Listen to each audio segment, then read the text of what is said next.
So one of the things you may run into on a front-wheel drive or all-wheel drive vehicle, especially in the front with your CV axles, is if you find that you're turning and you hear a clicking noise as you're turning left or right.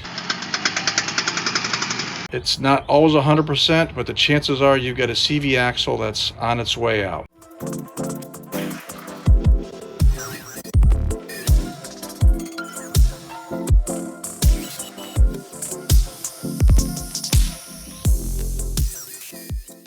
All right, welcome back. We got a 2014 Subaru Forester all-wheel drive. What we've got is the right-hand side, their CV axle got a clicking noise on it when we turn right. And so we're gonna dive into this, get that CV axle replaced. So stand by and let's get into this. We got the front end all the way up in the air. Both driver and passenger side wheels, tires are in the air. We want that so that we can freely pivot the steering in the front if need be, and also to rotate on the axis if we have any issues with spline alignment when we're putting the new CV axle back in. So what we're going to do now is go ahead and get wheel and tire off the vehicle and start diving into this.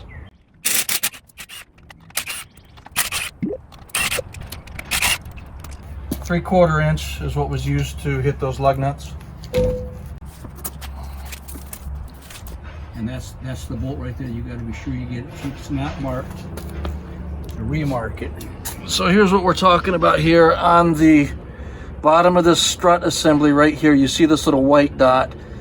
This bolt assembly has a camber adjustment on it. It's on the bolt. That's on the bolt itself. That's kind of egg-shaped, if that's a simple way of putting it. And that allows adjustment when they're doing alignments on the vehicles. So if you don't have a mark, go ahead and mark that. You want to mark it in relation to where it's on the strut, all the way onto the washer or the camber washer that's on there. So when you put this all back together again, it's all where it started with. Otherwise, you're going to take the vehicle to the shop and spend $80, $90 on a front end alignment, and we want to avoid that.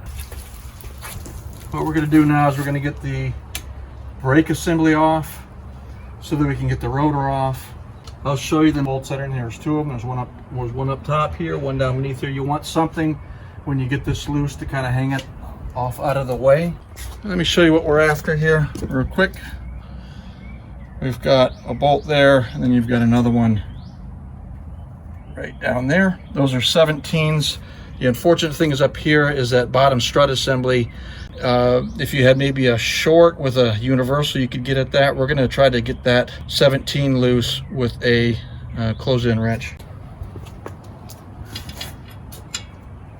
You know.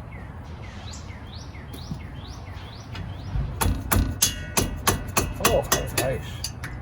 Pop right loose. Here's a piece of wire to hang that thing with. Get it off. I'll just rip it right off.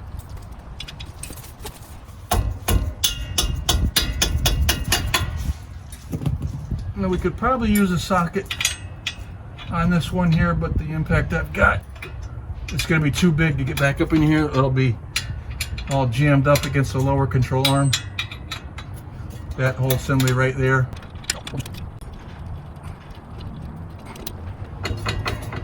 Sometimes you got to wiggle it a little bit.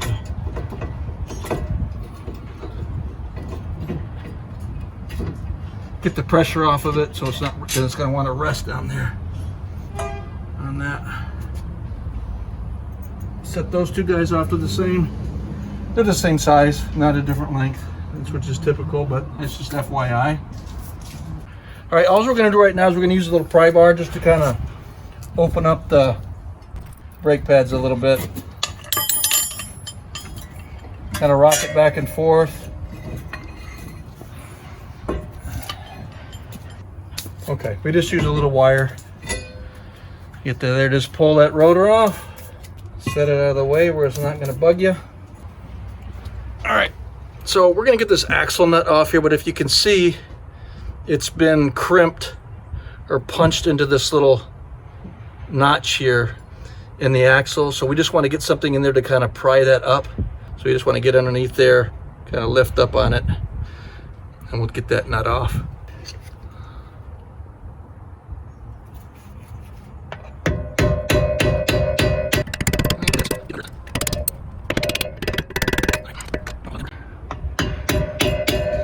screwdriver that's got No, that's longer.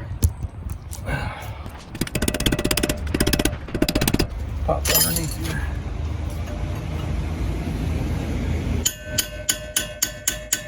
You got it. You got it, Dad. Just to kind of show you what we got here, and we'll confirm that here in just a second. But you see how we got that divot out of there, so we'll be able to loosen that up now. That's a 32 right here. Yep. Yep. All right. Let's put old Bitsy to work. You want to do it or want me to do it? You got it?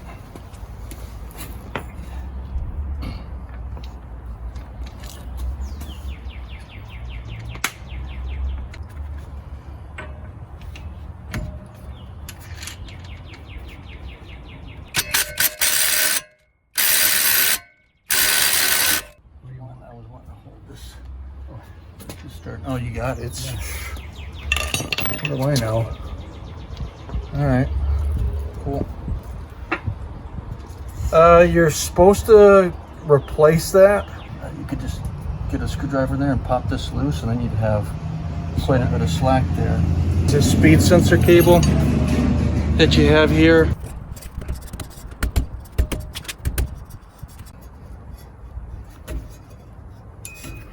All right. We'll just let that hang for now. And if we need more room or we need more length, we'll take it off at the hub. But what we're after here is we need this whole assembly to be flexible.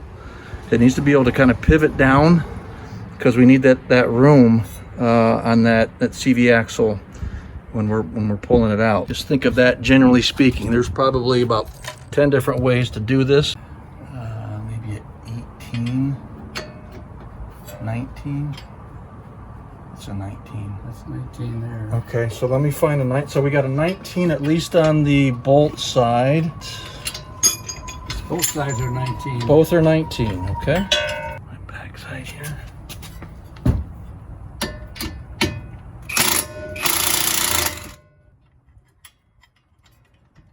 Bottom? Yep.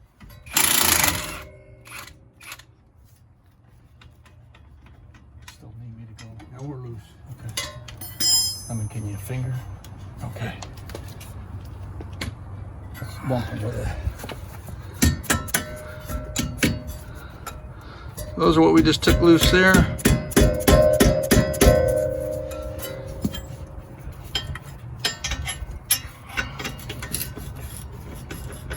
You got, well, we can probably do, it might be, okay. So we got those two Top one done. Make sure you're keeping track of what's top and what's bottom, because you got marks. That was the bottom one right there. This one's got the mark on it. It's got the washer with it. I just want to show that. So this is the top one. I just wanted to show you. See that little like shoulder? It's oblong. So as it gets tightened or loosened, it will move the camber on the tire to make that adjustment when they do the alignment. That's why it's important that you mark this. Nothing special in the standard. They're even a different length. Get it straight here, Dutch. All right. Let me get my head back in there. Just. So a cotter pin in that shaft is loose. I could push it in. I did push it in. What I don't know is how much you might have. Tap it through. Let's just see what we got. You're gonna need to tap it, Dad. You won't be able to use your fingers on that. You gotta. I did push it some with my finger. Right, but you're not gonna get it all the way through there. Yeah. Okay, stop. Because I want to show this on the video. All right, so if you notice, we were just using the screwdriver to tap through there. You can see the axle. Get my finger down, you see the axle coming out. And all we're gonna do is we'll continue to pull down on the knuckle here and work that axle out until it's clear.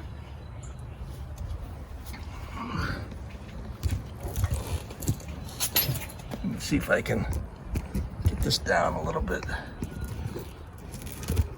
Get a little better. Yeah, there we go. Oh, I got it.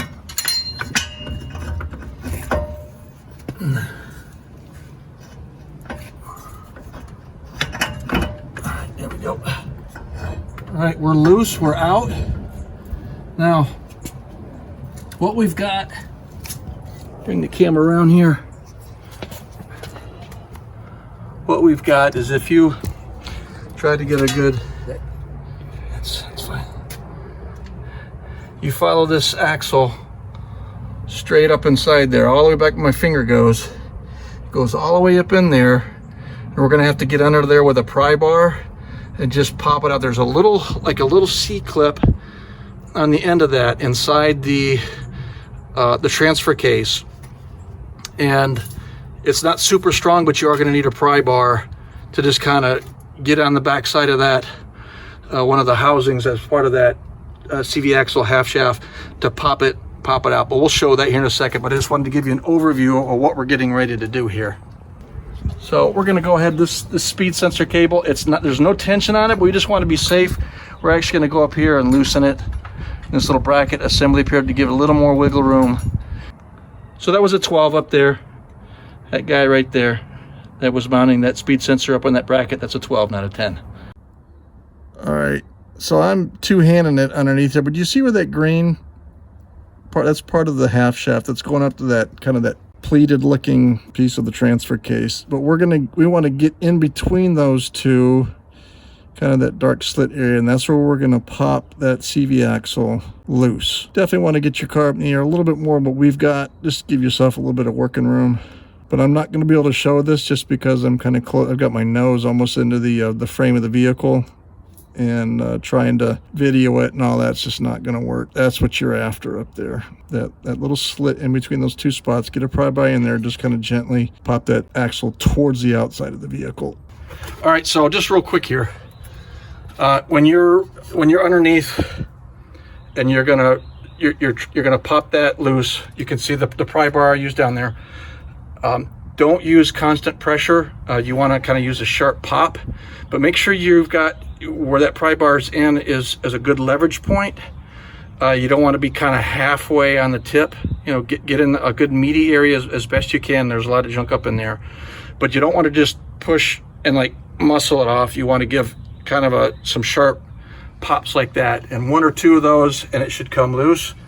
When you pull that out, there might be a little transfer case oil that leaks out. We'll see what happens here, because we're talking about right back up in there.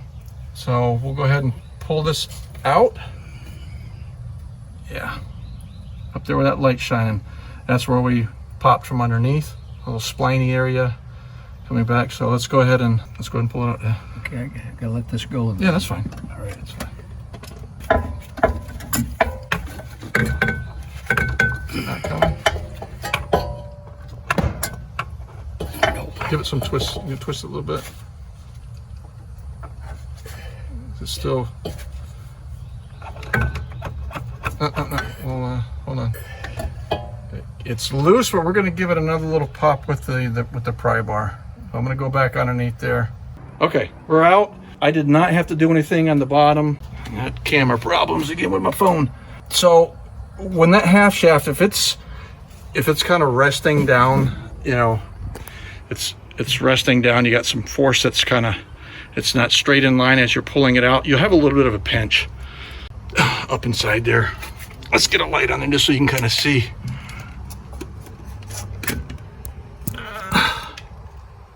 Right, see that? Trying to get you guys a good picture of what's up there. Yeah, right there. Finally got it in focus. That's where that CV axle just came out of.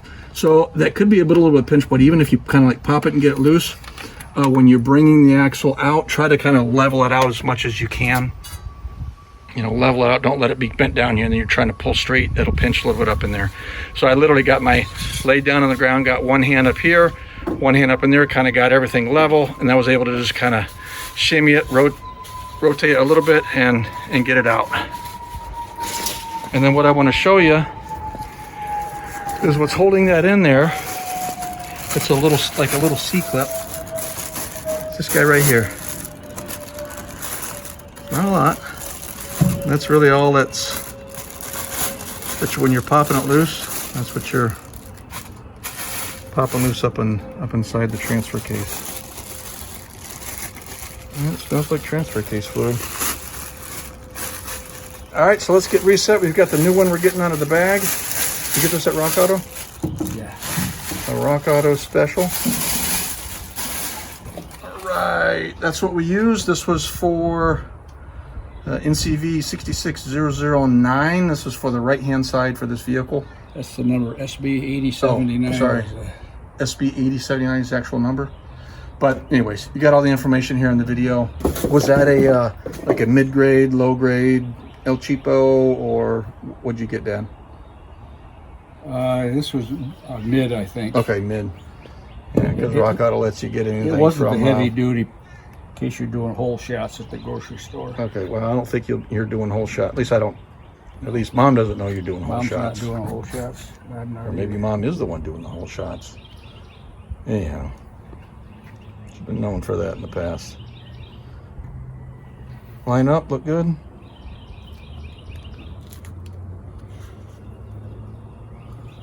So one of the things you might run into with CV axles is you'll get a split in the boot. All the grease that's in the pack will sling out all over the place and then it'll run dry. You'd know that by either visually seeing or you get in the car, you'd see like grease all over the place. Looks like we got a match. And now we're just gonna put it all back together again. Not bad. This is actually a little better than my Cherokee, I think, but I don't know. I was doing the Cherokee in hot summer. Oh. Do you want to put any light grease Maybe we should on put that? That's I did. Not a lot, because you do have fluid up in there, but I don't know how much actually gets on the splines once you put it back in. Little fun fact here. Dutch Senior here went online before all this project and did kind of a, hey, what would this cost if? $400 to $900 for this job. If you have all the tools and you're not filming like we are, you could save yourself $400 to $900. And this really is not that. This is a pretty decent job. That part was okay, $75 plus shipping. I don't think we're still near the $400 to $900 range.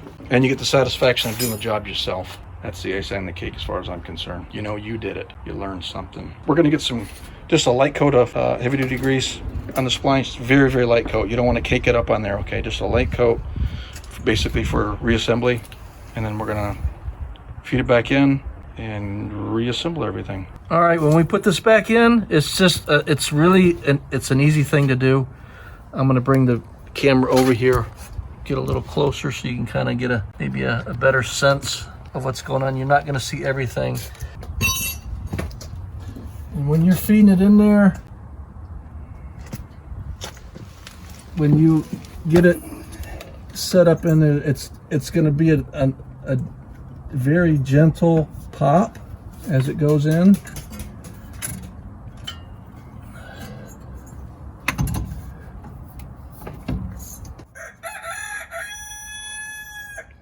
Really?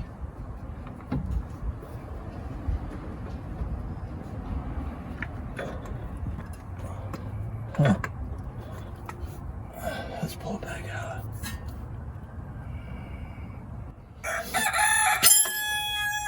All right, you stupid rooster.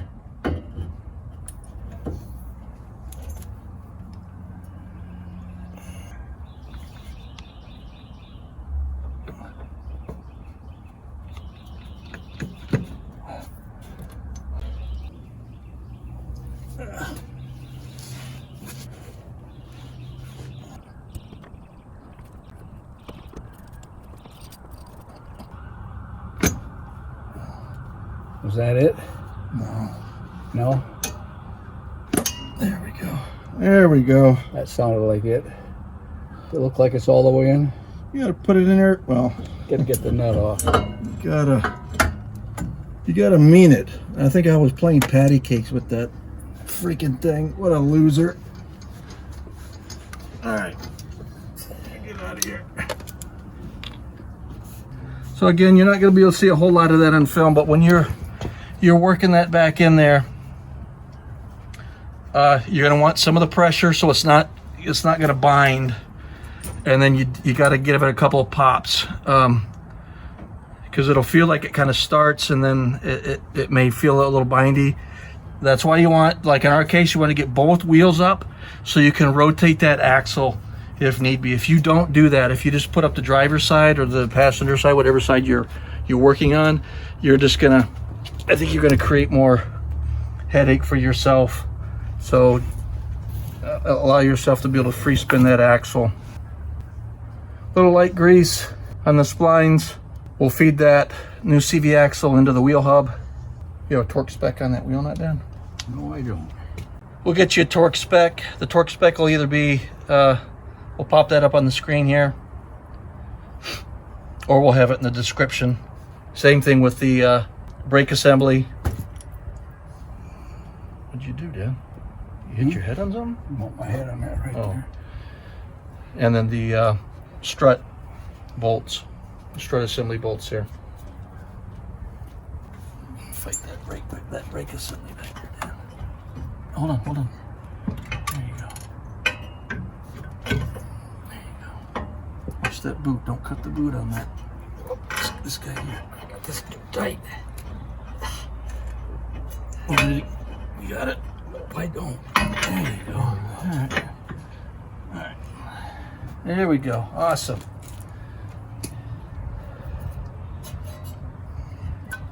So that's good. If you want to, just go ahead and hand start the nut. We'll get to that in a minute. We're going to work on this other stuff first. We'll get the strut assembly put back together the way it's supposed to be. Going to be it right there. That's a 12 millimeter. You got the wrench over there? Got one. It's right up there. 12 millimeter. Snug it down. You don't have to crush that. Just snug it and you're good. Awesome. Go ahead and put that little clip back in there. Okay. I'm going to back up just a little bit while we work on these strut bolts. But again, remember, let me see if I can get a little better angle for everybody. Gonna try and let me get this out of the way here. Hold on, Dad. All right, let's get it.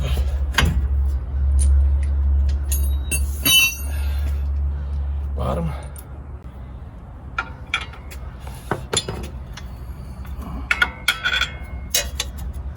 Just don't bend this.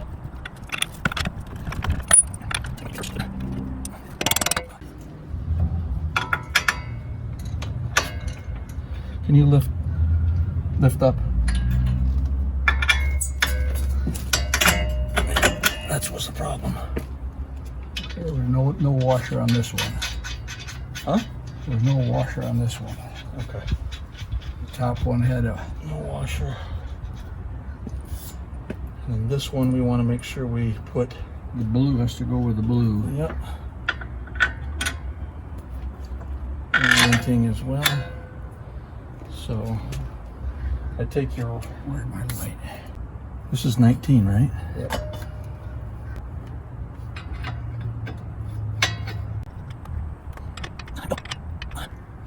That's it. We got to keep that nut from turning, or that bolt from turning. Yeah.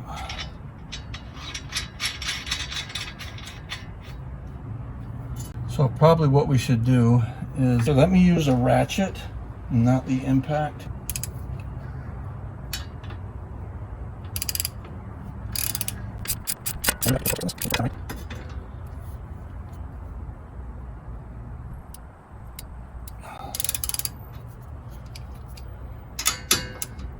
So I'm gonna look that up here in just a second. Ow. Ow. Charlie horse? No.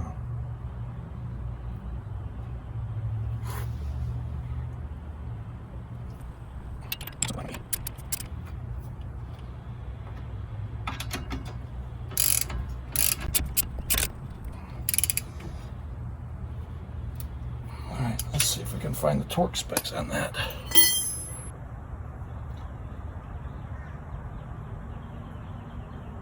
So let's set the Other side down, we'll see if that helps us with our, whether the axle will free spin or if it stays fixed. And we can torque down and stake this axle nut.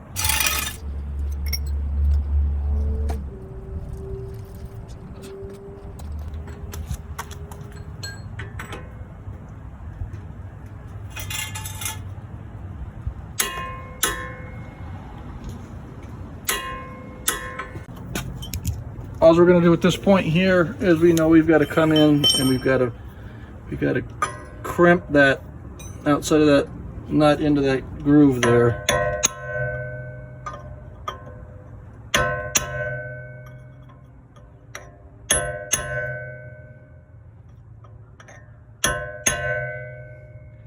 Just about like that, I think.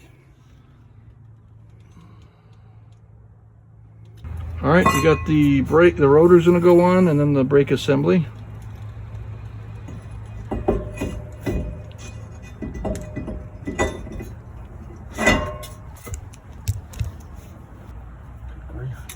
So, oil can be such a pain. Be able to wiggle it on.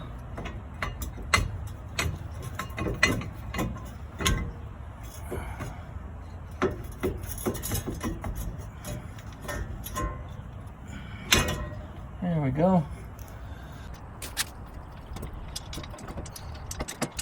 What you find is a stupid rotor. We put a couple of lug nuts on this. That's what I always do.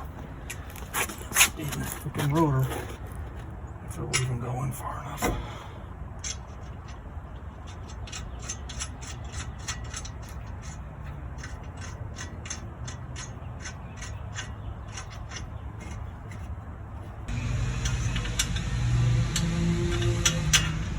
So, like we mentioned earlier, there's a number of different ways people will do these.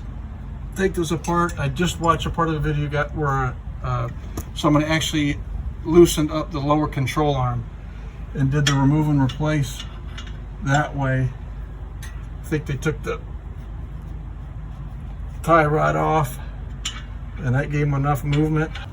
Call that good.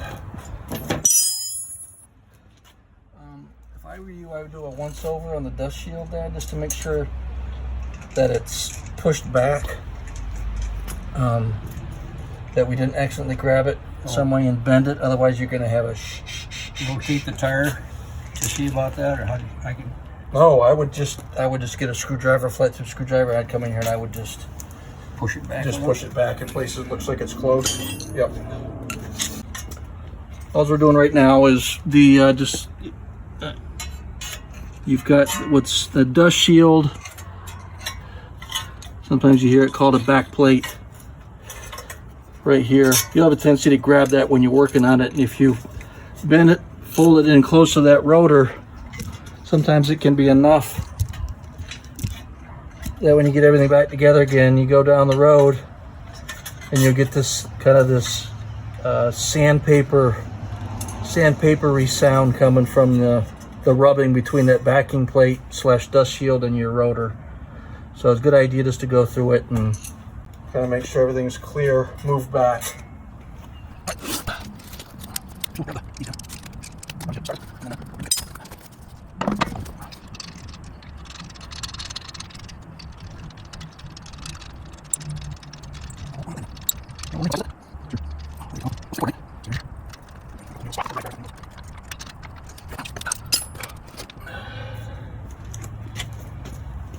All right, we'll use the impact, run those in, tighten everything down.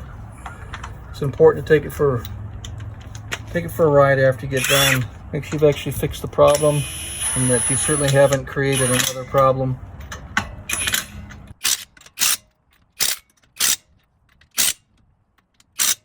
Hope you've learned something from the video. We certainly learned some things doing the job ourselves. Got any constructive feedback or comments, drop those down below. Join us as we work on things in the driveway and around the house. We appreciate you watching the video. Have a good one. Dutch out.